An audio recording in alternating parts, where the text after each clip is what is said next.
You ever wonder why some people can work their fingers to the bone their entire lives and still struggle, while other people just seem to build wealth like it's second nature? Well, today we're going to dive into a story that really gets to the heart of that question. It's a story of two fathers, two completely different sets of beliefs about money, and how they shaped one young man's destiny. So this was the wild situation at the center of the book Rich Dad, Poor Dad.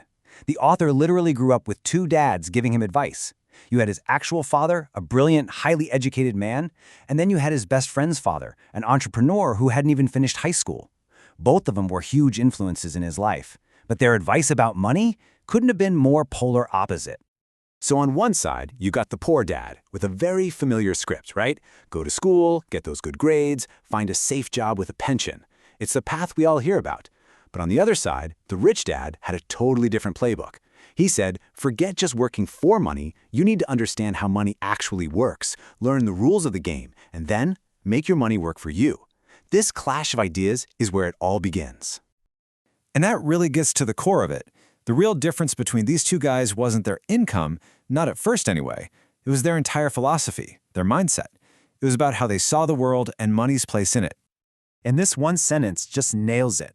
The poor dad saw a paycheck as the ultimate goal. You work, you get paid, end of story. But the rich dad, he saw money as a tool. More than that, he saw it as an employee, one that he could put to work to generate more money, 24/7, even when he wasn't physically working. That's a huge shift in thinking. So this difference in philosophy leads us right to this really powerful concept that Rich Dad called the rat race. And the scary part is, it's a trap that so many people, following that poor dad advice, fall into without ever even realizing they're stuck. So what is the rat race really? Think of a hamster on a wheel. You work harder, you get a raise. Awesome. But then what happens? You buy a bigger house, a fancier car, your expenses creep up right alongside your income. And all of a sudden, you're just as desperate for that next paycheck as you were before, just with more expensive stuff. You're running faster and faster, but you're not actually getting anywhere. And you can see how this plays out, right? You get that first job, you're making money, but it immediately gets eaten up by bills and, buying things. So you think, I need more money. You work harder, you get that promotion. But that just means you can afford a bigger car payment or a bigger mortgage. It's a vicious cycle that just keeps you chained to your job. So, if we're all on this wheel, if this trap is so common, the million-dollar question is pretty obvious, isn't it? How in the world do you get out? How do you escape the race? Well, the key, the absolute first step to getting off that hamster wheel, starts with one incredibly simple lesson. According to Rich Dad, if you don't get this, you don't get anything. This is the foundation of it all.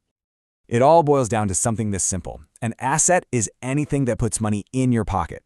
A liability is anything that takes money out of your pocket. That's it.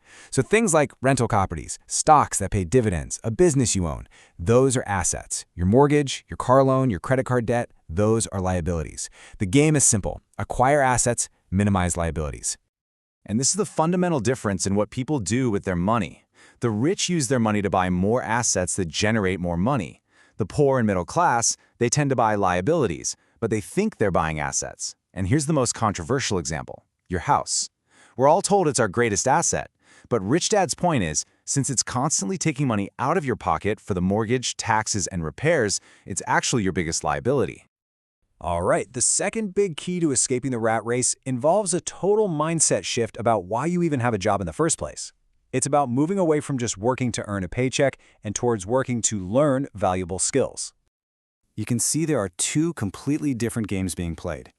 The employee mindset is always asking, what's the salary? Is the job secure? It's all about becoming a specialist. But the investor mindset asks a totally different question. What skills am I going to learn here? It's about getting broad experience in things like sales, marketing, leadership, skills you can use to build your own assets down the road. The idea is that money comes and goes, but knowledge, that's forever. So if these ideas are so simple, buy assets, work to learn, why isn't everybody rich? Well, because knowing what to do is only half the battle. The biggest things holding us back aren't external. They're not a lack of money or opportunity. The real barriers, they're inside our own heads.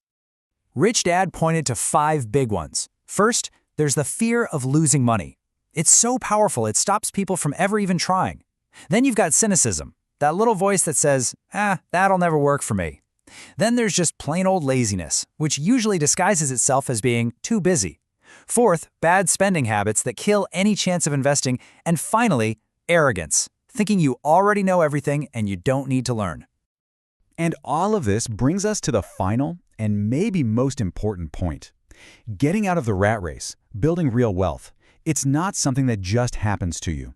It's a conscious choice you have to make about which philosophy you're going to follow.